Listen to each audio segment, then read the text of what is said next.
We have a better idea of when key events in the government will happen. Deputy Prime Minister Lawrence Wong will take over as Prime Minister on May 15th. We know that. And DPM Wong said today that there will be some changes, not major ones, to the cabinet before May 15th, and that bigger moves will likely take place after the next general election. Let's get to the point with political observer Dr. Felix Tan. So, Dr. Tan, if DPM Wong plans to make changes to the cabinet before May 15th, what does that say about when the GE will be held? Now, in earlier reports, you've said about 6 months from when DPM Wong officially takes over. In light of today's developments, has that timeline changed for you? Has it sped up in any way? I don't think that the timeline have really changed that much. I think you have to understand that you give them around 6 months at the very least to about a year.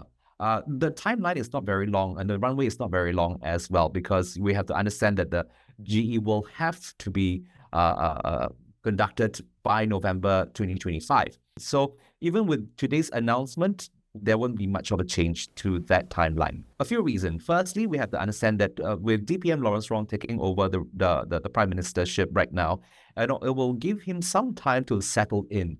And within 6 months, that will be a good gauge of what he has done, and perhaps made some transformation within the cabinet if he needs to, minor ones as well. And also give him around 6 months to see where is he heading towards as well. So I think 6 months will be a good, comfortable timeline, so to speak, in that sense. I see. Then, Dr. Tan, what does it say about DPM Wong's priorities in, I guess, forming his government vis-a-vis, calling for the election?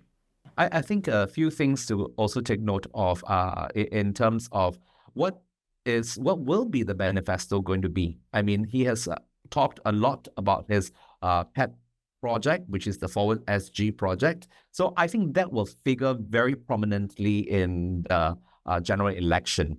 And also, like I said, given him the 6 months to perhaps a year or even lesser, that timeline to bring it to the people, to make it more, clearer to the people, and to convince people to, take this direction and this journey with him. And in your view, what does DPM Wong's choice to make these smaller changes to the cabinet, as opposed to, a more major reshuffle, tell us about that? Two things that I want to raise. Firstly, it's about continuity. So it's very important that, DPM Lawrence Wong do not make huge changes to the system, to the cabinet, because people are familiar with these individuals and they have performed very well in their portfolio, within their portfolio. Secondly, I think it's also about who is going to be running in the general election and whether they actually will win big or will win small. He wants to wait till the general election before putting them into more perhaps prominent portfolio or even heavier responsibility. And perhaps we'll see new faces that will come to the fore as well, and they will be placed in the cabinet after the GE. Great points there, Dr. Tan. A final question. Well, DPM Wong also mentioned today that PM Lee will remain in his cabinet as senior minister. How do you think PM Lee will function, so to speak, in that role?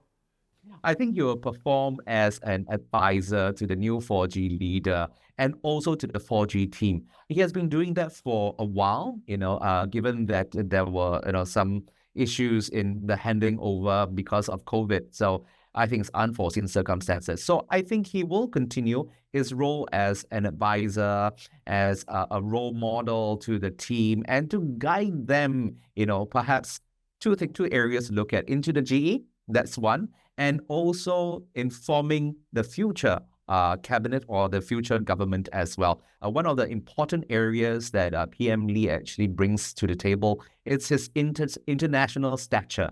And I think given that he is renowned, in many circles, I think he can bring to the table in connecting Singapore internationally, regionally, and globally. And given how, there are geopolitical situations that are ongoing at this point in time, I think, the role of PM Lee will still be very important in mitigating this sort of situations, and also to place Singapore, perhaps in a mediator sort of role, or even, being part of any form of negotiations. So I think we'll see that, PM Lee might be the link, in such a global politics.